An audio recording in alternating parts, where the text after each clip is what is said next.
again, and you're not going to hear this. I wanted to, in Unitarian tradition, we have a process known as check-in, which is you let people know how you feel before you have a meeting, oftentimes before you'll have a conversation, in order that you can fully relate to how they perceive your message. In other words, if someone is really upset and you say, man, what a wonderful day, and they say, what's so good about it, right? You don't understand the response. But if you knew beforehand that a pet had died or something bad had happened, you can understand that, and that's what we do. And I just wanted to share something with you that came to me. Even the crew doesn't know about this, and it's a little thing that I put together, and it's sort of like checking in. So I guess it might say the name of this song is checking in for that, whatever, for lack of a better word.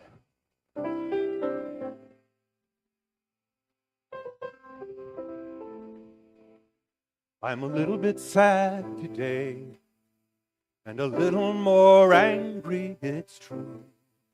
I'm feeling deflated and hurting within, even as I sing this song to you. I'm a little bit sad today, and more than worried, I can't deny, for themself and the misfits, the people I love, waking up to a country we don't recognize. But within these walls I can share not just joys, but my heartache and fear. And in this place I have a voice, so when I tell you my stories, I know that you'll hear. Well, maybe the song could be better, but like most things I do, I just threw it together. And I need you to know, you my friends need to know, this is a place we can share not just joy, but our anger and fear. There's love that surrounds you, so live out your truth. Tell us your stories, we'll listen to you. And I'm a little bit sad today, just a little bit sad today.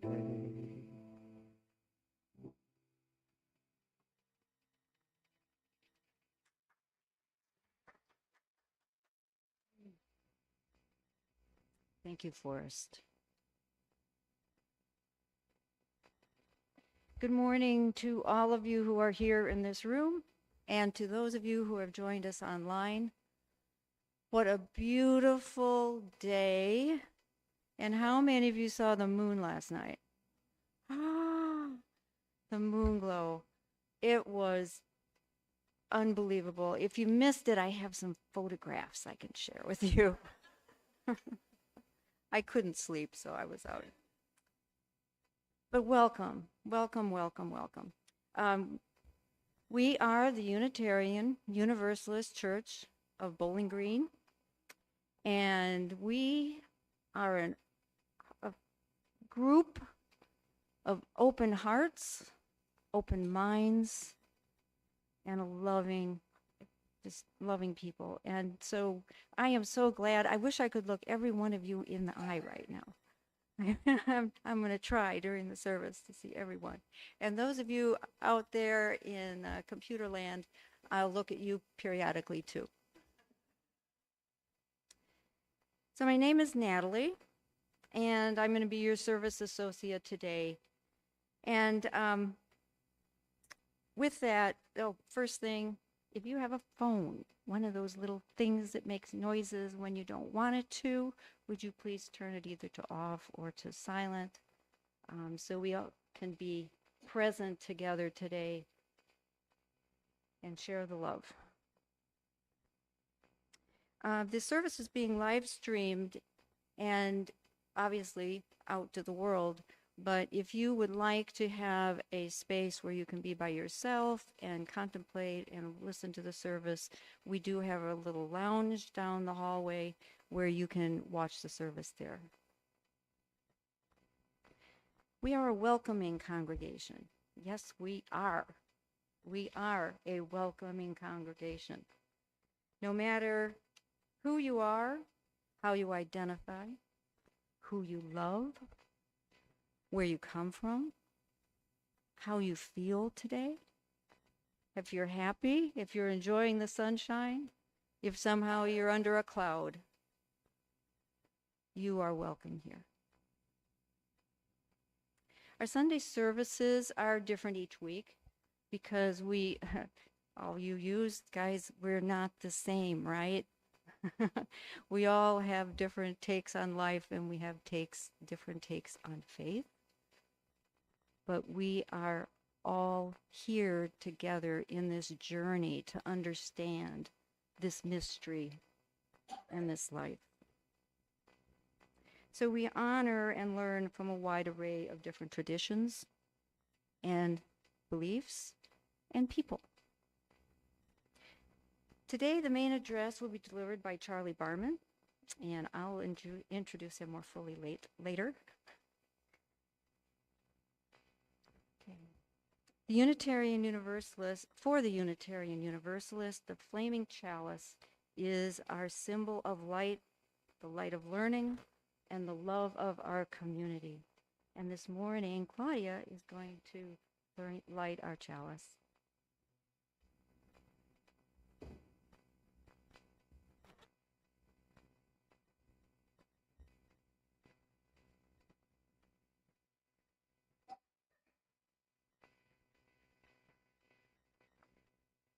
Let's all sing Rise Up, O Flame together.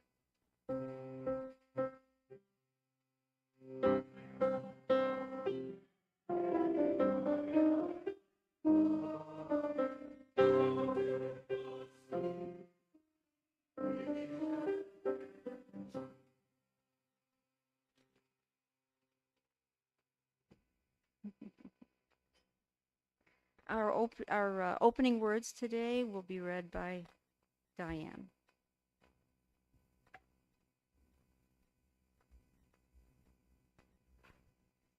Good morning.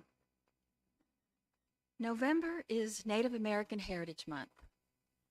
The annual observance celebrates and recognizes the accomplishments of the peoples who were the original inhabitants, explorers, and settlers of the United States. As a nation, we honor the rich cultures, traditions, histories, and languages of American Indian and Alaska Native communities and indigenous populations in the United States. It is always preferable to have a First Peoples voice telling their own stories, as we've had here before. Venus Evans of the Micmac tribe, and last year's recording of Chuji Kingfisher of the Oklahoma Cherokee. But when that's not possible, we will continue to center their voices the best we can. This is from Chief Seattle of the Squamish. You must teach your children that the ground beneath their feet is the ashes of our grandfathers, so that they will respect the land. Tell your children that the earth is rich with the lives of our kin. Teach your children what we have taught our children, that the earth is our mother. Whatever befalls the earth befalls the sons of the earth. If men spit upon the ground, they spit upon themselves. This we know. The earth does not belong to man. Man belongs to the earth. This we know. All things are connected, like the blood which unites one family. All things are connected.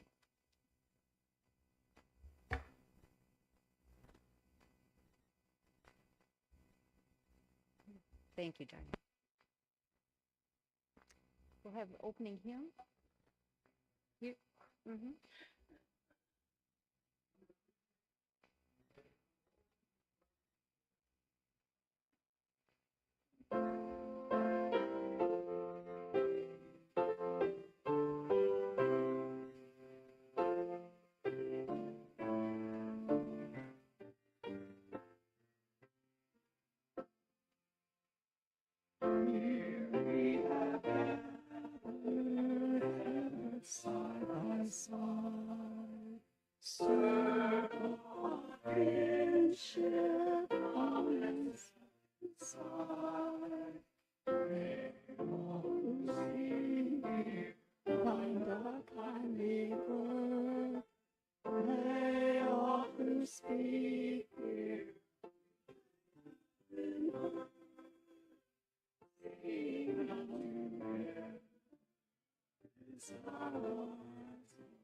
Song. Here we are, all to celebrate. Days of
Now we're going to sing the recessional for the children as they go to their morning gathering. Today we're going to sing "Go Lift It Up." Yeah? Whatever you want to play.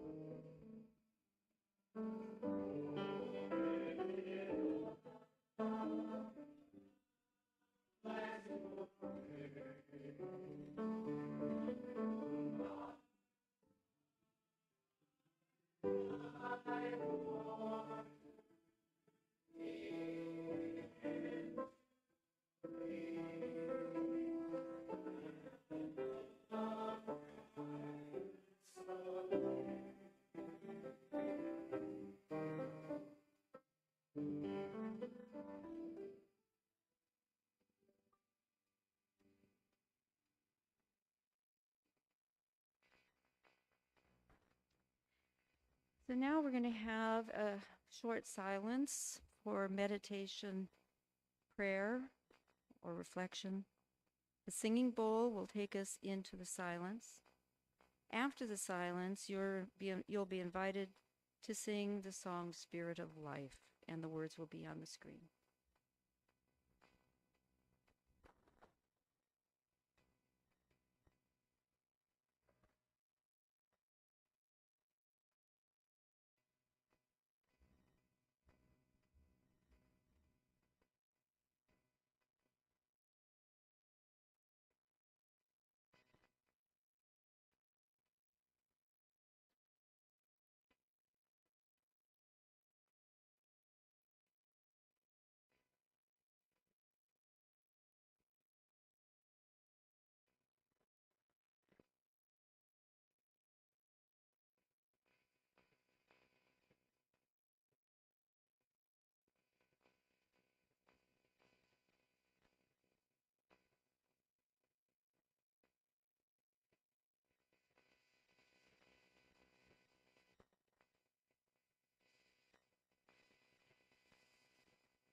Well, I get to introduce my husband, and he does not know what I'm going to say.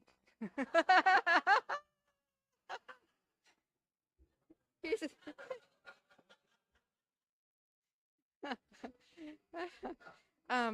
I will keep it clean, sweetheart. I will. Okay, but so Charlie and I together have been members here at UUCBG for about 4 years, and we have found this to be a wonderful, loving, open, kind, thinking community. We moved here about 4 years ago from Ohio, and Charlie, we're actually both of us, but Charlie, this is about Charlie. Charlie is retired from his career in higher education. Most of it was at Indiana University School of Education. His expertise is in the area of science education, specifically how learners develop scientific concepts and how the curriculum needs to be structured for optimal learning. Now, what he worked on for his whole career is not just for science. It can be used in all curriculum, but he focused on science. As climate change became an increasing concern among scientists in the 70s, Charlie was teaching first in high school and then moved to the university. And during the escalation of climate concern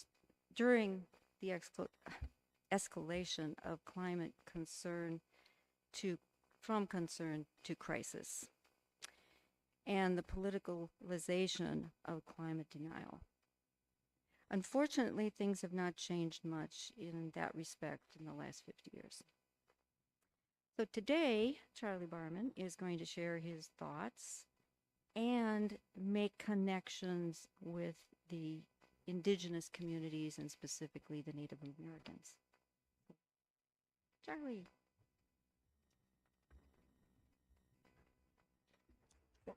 Good morning. Good morning, everyone.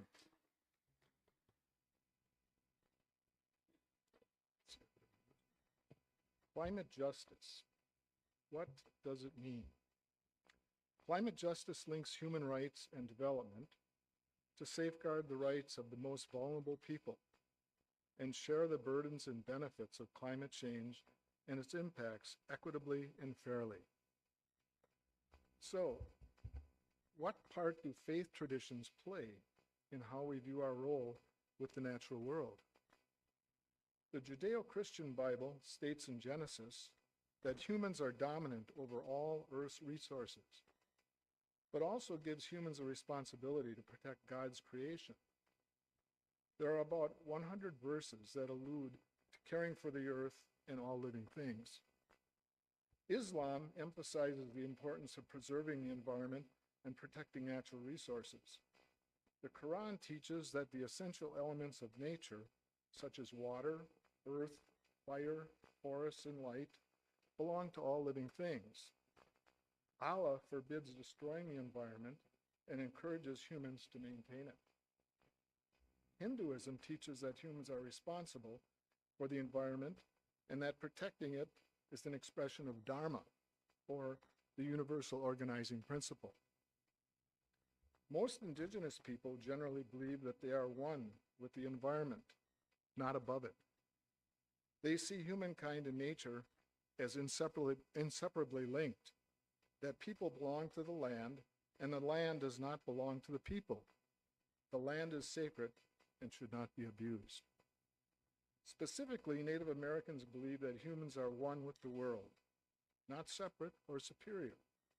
All existence is sacred and should be treated with care for the benefit of all things and for future generations. They follow the concept of reciprocity. What you take from the earth, you must give back. Black Elk, who was well respected in his tribe, is quoted to have said, "We should understand well that all things are the work of the Great Spirit. We should know that he is within all things, the trees, the rivers, the mountains, and all the four-legged animals and all the winged peoples." We can see that the groups mentioned here have similar beliefs that humankind must take care of the environment. But there is a difference when it comes to indigenous peoples around the world. Their lives are intrinsically intertwined with the natural world in a way that is being impacted by climate change in a visceral way. Their traditional ways of living have not caused the devastation that is affecting their way of life, but they are reaping much of the devastating effects, and I'll return to this later. But for now, let's look at a brief summary of humans' use of Mother Earth. Humans are animals, so we had to eat like any other animal, killing prey and eating what plants offered. The main difference is that humans were able to think of ways to control both plants and animals for their own use. Throughout history, these agricultural civilizations flourished and fell due to war, disease, or overuse of the land. Romans figured out ways to move water from one place to another via viaducts. South Americans figured out ways to collect and save water from drier times.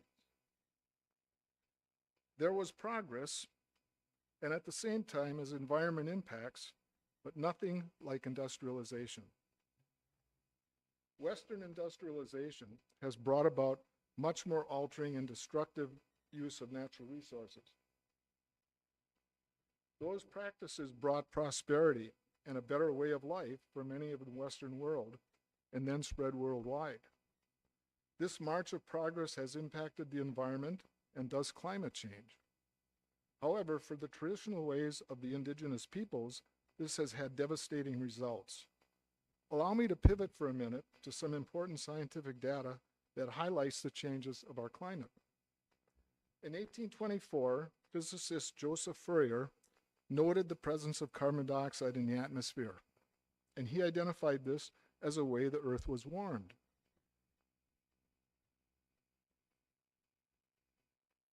Several decades later, this warming was referred to as the greenhouse effect. Without the natural greenhouse gases, our planet would be 60 degrees Fahrenheit cooler. So naturally, greenhouse gases are good, but the amount matters. Since records have been kept, the amount of greenhouse gases in the air have increased over time. Human burning of fossil fuels, for example, industrialization, transportation, electrification, home heating and cooling, have created a significant rise in carbon dioxide. For decades, carbon dioxide levels were roughly 280 parts per million. Current levels are 420 parts per million and climbing. Other gases like methane are also a factor, but for the purposes of our talk today, we'll stick with carbon dioxide. This graph shows the kind of upward and downward trend of natural parts per million over time, but the part that is significant is, if you notice the very last one, the upswing, not natural.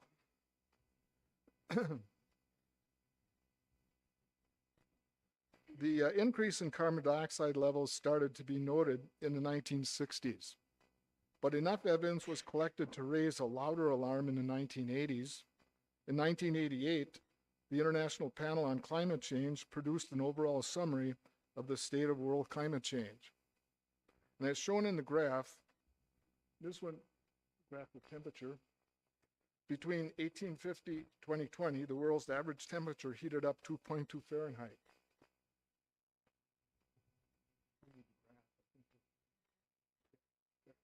There we go, okay. It heated up to 2.2 Fahrenheit. The dotted line, that shows heating factors that would be natural, such as volcanoes, sea changes, etc.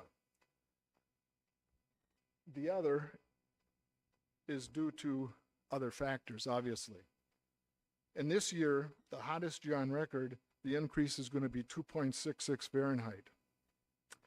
Now, what are some of the consequences of climate change?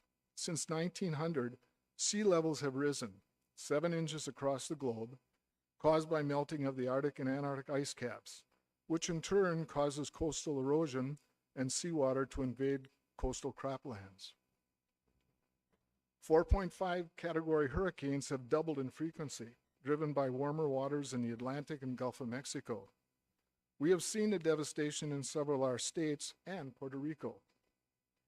Heat waves have become common throughout the world, and I think we all know that based on our last summer we've had. And wildfires are now continual, both in western and southern states, and now in New Jersey. The International Panel on Climate Change estimates with current global policies and no interventions, the total temperature increase will be 6 Fahrenheit by the end of the century. This will be devastating to the flora and fauna on our Earth, and remember, we're part of that fauna. 98.7% of all current scientists agree with these predictions.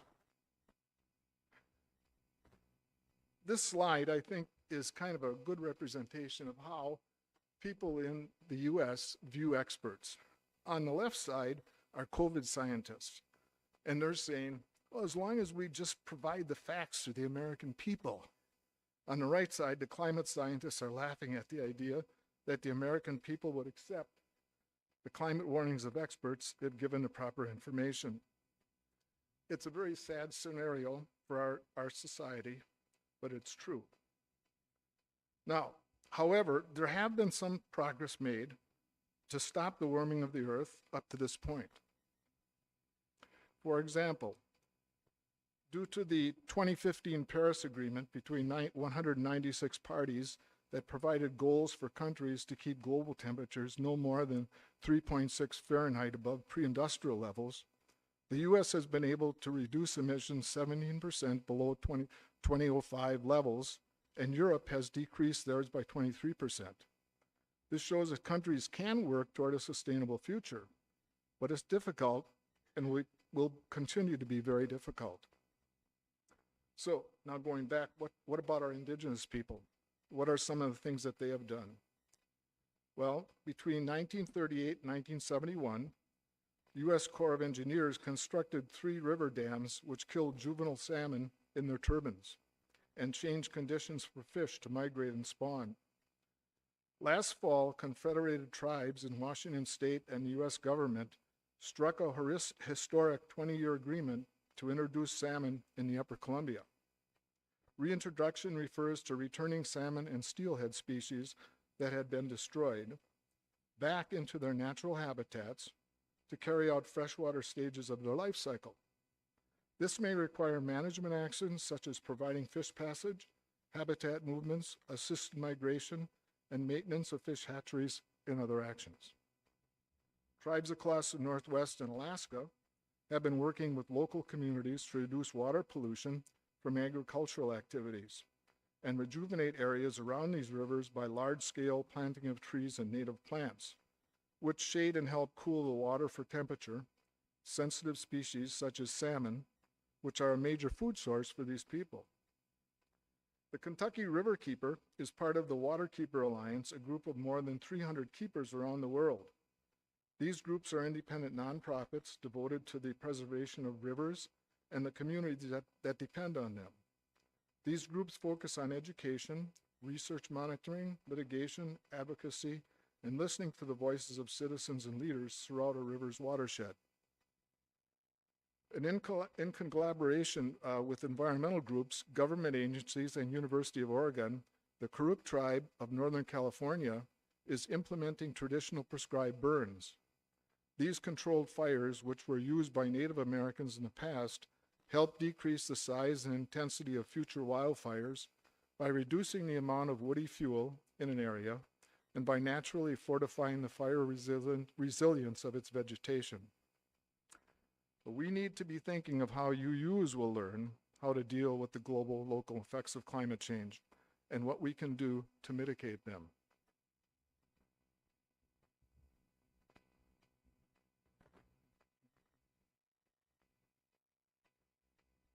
Thank you. Thank you, Charlie.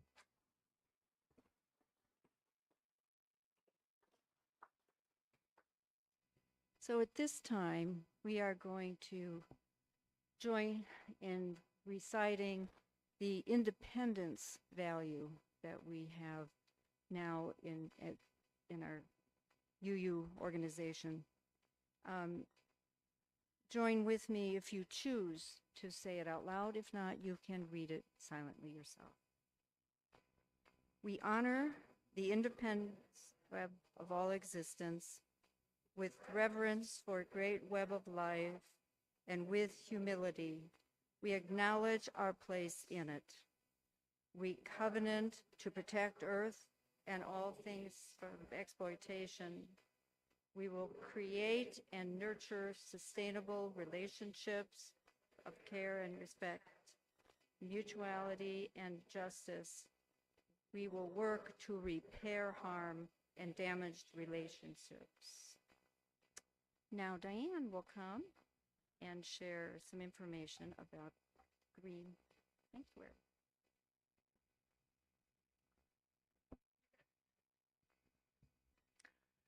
Our church, via the Sunday services and social justice, had signed up for a UU climate revival weekend to have occurred at the end of this past September, the same weekend as the International Festival and our plant sale. We were engulfed in democracy issues, and the time was not right. So today here instead is a brief introduction, with most of it coming from the recent UU world. Since 1989, the Unitarian Universalist Association's Green Sanctuary program has provided a designated plan of actions for congregations seeking to start or deepen their climate justice work.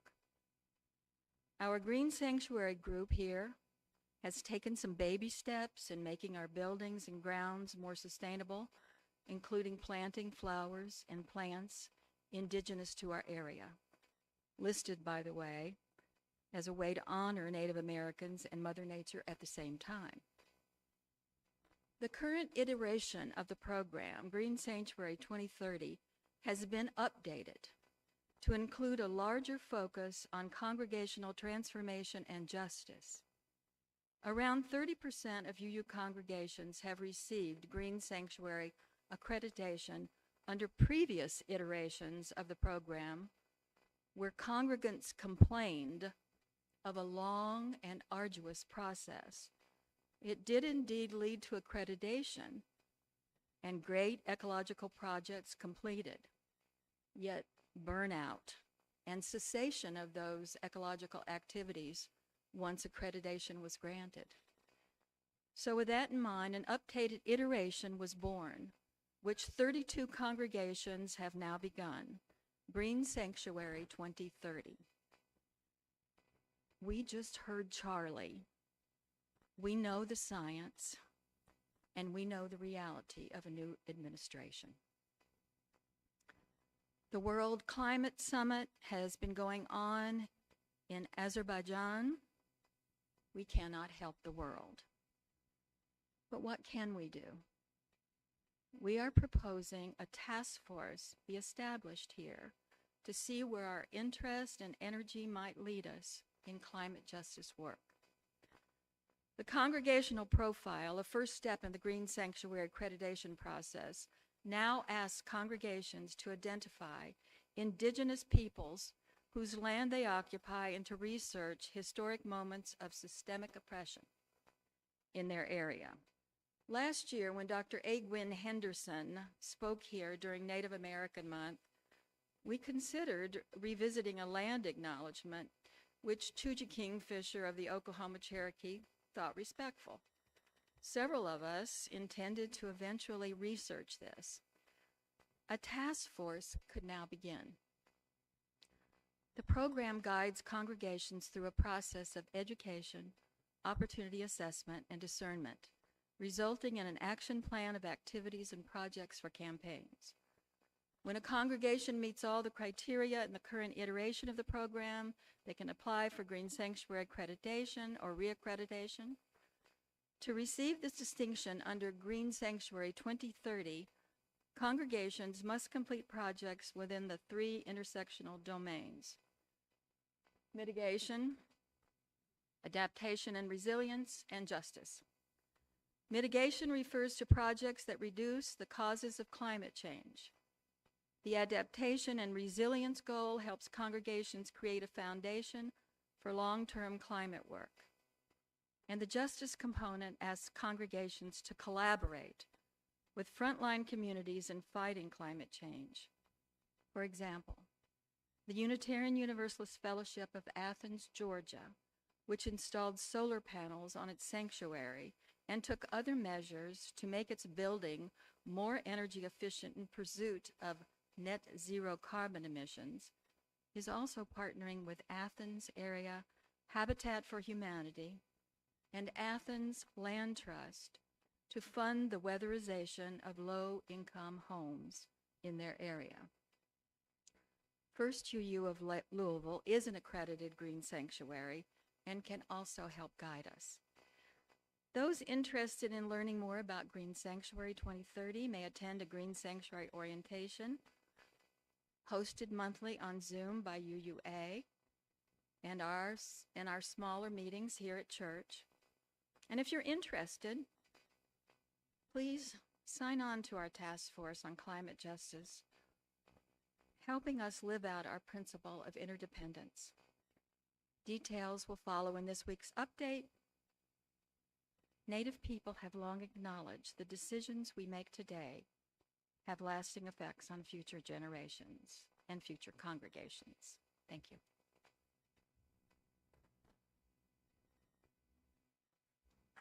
Yeah. Thank you, Diane. Yes, such important work that we could be doing. Thank you so much for leading us in that direction. And also Janine, thank you, Janine. I don't know if she's with us today, but she has been working with people here already on Green Sanctuary. So we're going to move to the offertory now. This is our third Sunday beneficiary for November. It will be the Room in the Inn, which provides emergency winter shelter and support services for individuals experiencing homelessness in the Bowling Green area. The organization operates during the colder months, offering a safe, warm place to stay, along with meals, access to resources, and community support. Their program is supported by local congregations and volunteers who work together to ensure that those in need are cared for and connected with the additional services to help them regain stability. We are a participating church for 3 years, and although we simply don't have the manpower for that level of involvement, we can help in other ways. Today, our collection plate total will go to this very worthy cause. Please give generously as you are willing and able.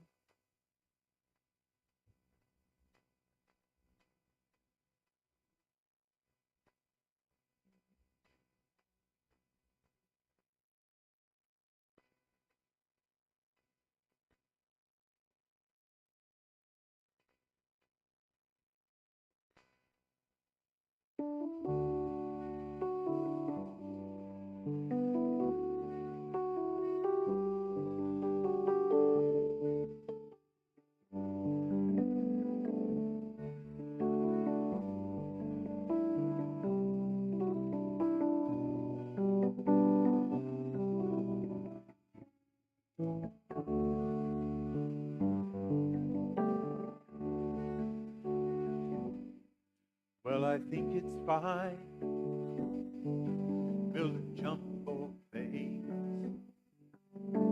taking a ride on the cosmic train. Switch on the summer from the slot machine. Well, get what you wanna if you want to, but you can get anything. No, we've come a long way, change day to day.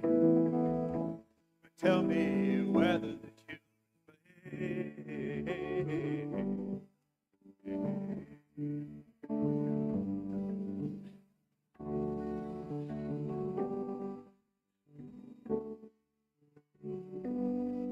well, you roll on the roads over fresh green grass, pull your lorry loads, pumping petrol gas, and you make them long, and you make them tough, but they just go on, and it seems you can't get off. No, we've come a long way, changing day to day. Tell me, where do the children play?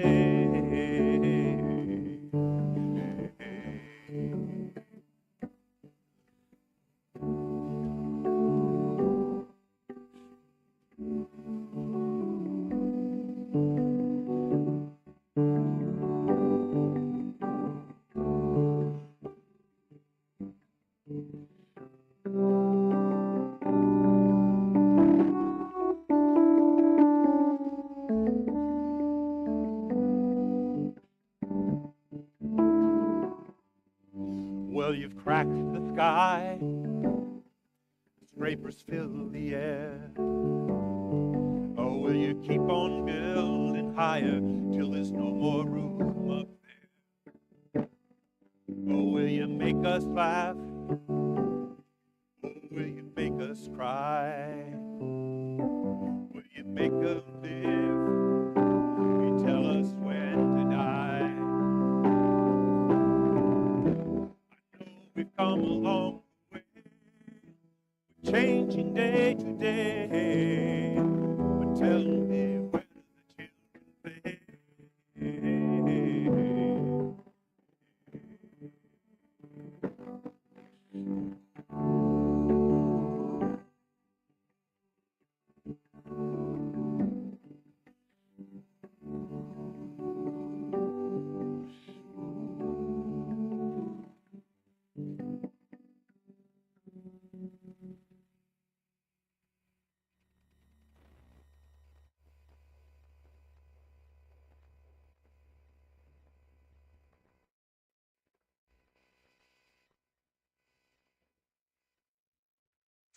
Thank you so much for these gifts.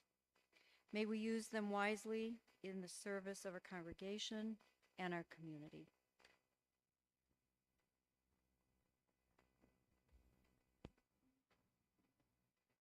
If you have any questions about Unitarian Universalism or about even joining this congregation, please speak with a member of our membership team here today, or email the membership team at membership@uucbg.org.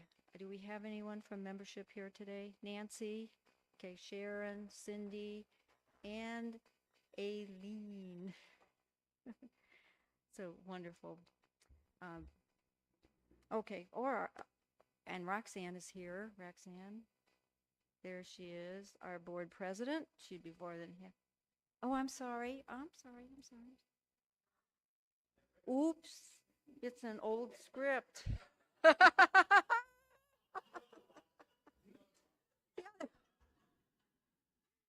Jana Ray, I'm sorry. Should have had somebody read this over other than me.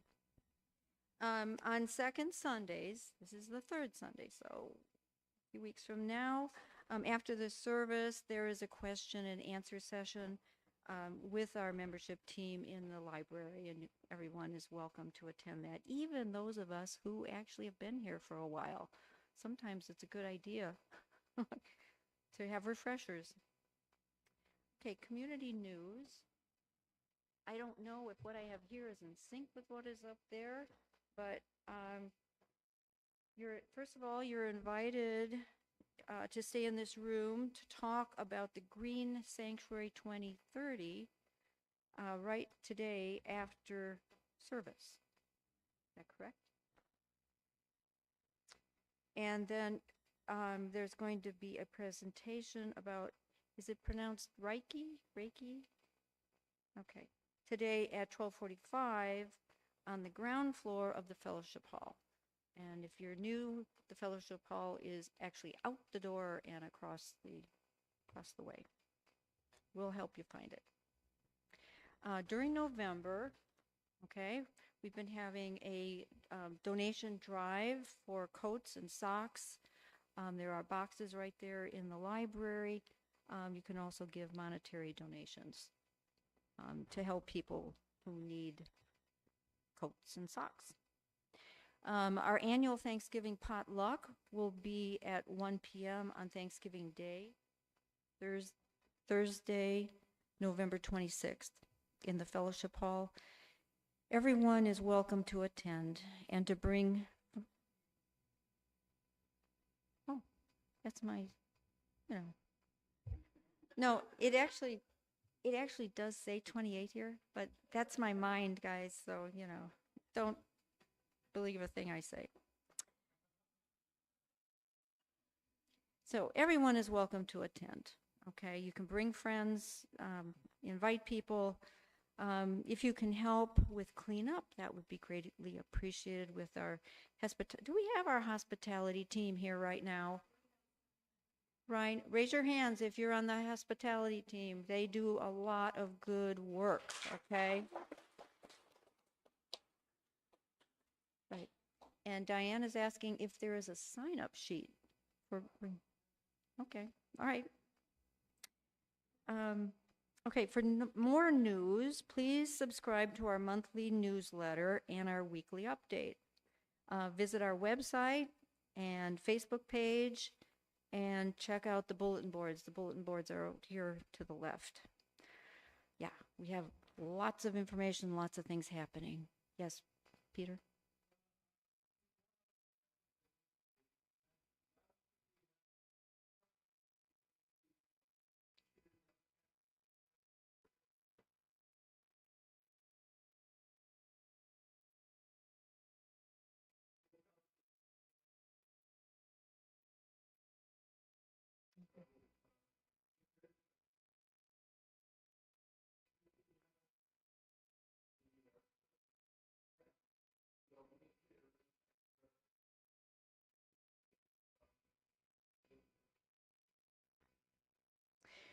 Now, the Green Sanctuary is also meeting in here after service. Is that correct? Okay, so we may have to find, well, yeah.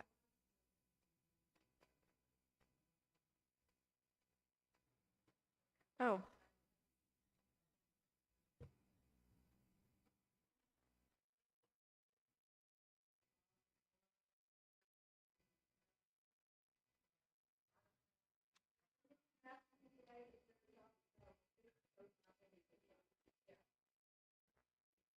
There is a meeting today. Right, we'll figure out the room. We're flexible. And next Sunday, okay, is going to be a guest speaker, Aaron English. How many of you remember Aaron and his music? He's a musician, and I'm so glad that he's going to be coming back. And he's going to be doing pretty much the whole service, right? Okay, so that'll be really something to look forward to. As always, you can find more community news by reading the weekly updates. I already said that. Okay, now we have a special treat, right? Is this the time? For boom, boom, boom? Yeah.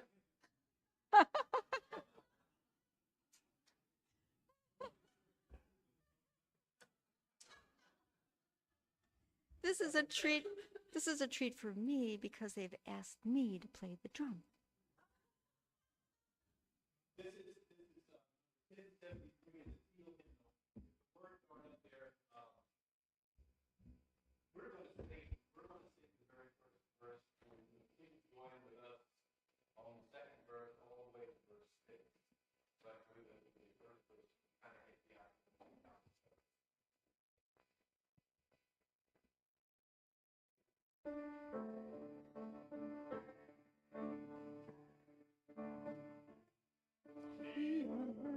is our mother.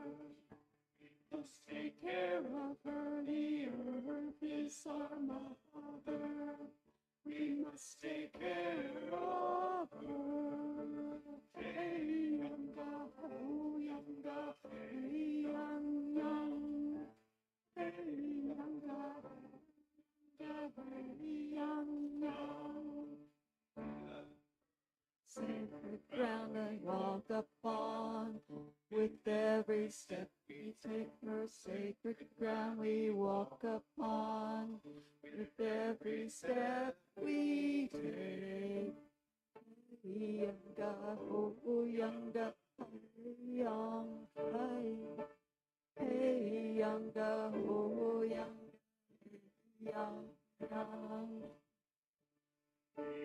Earth is our mother, we will take care of us. The earth is our mother, she will take care of us.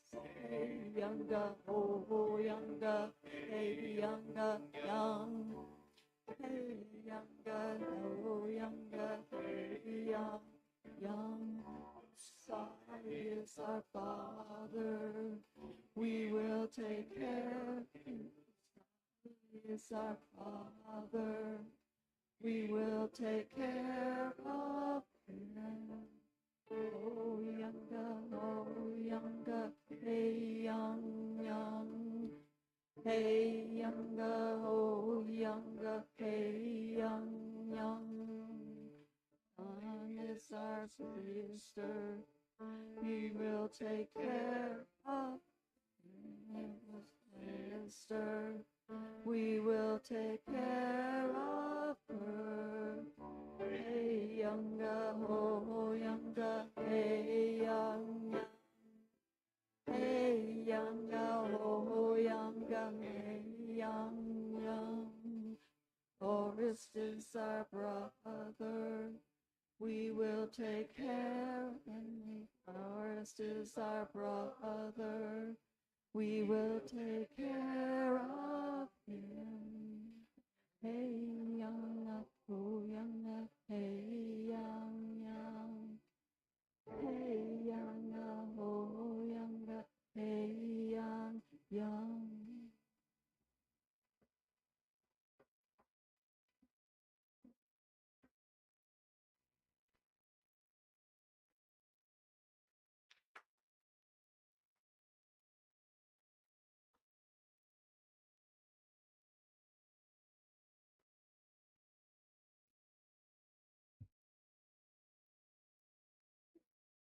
A final reading today.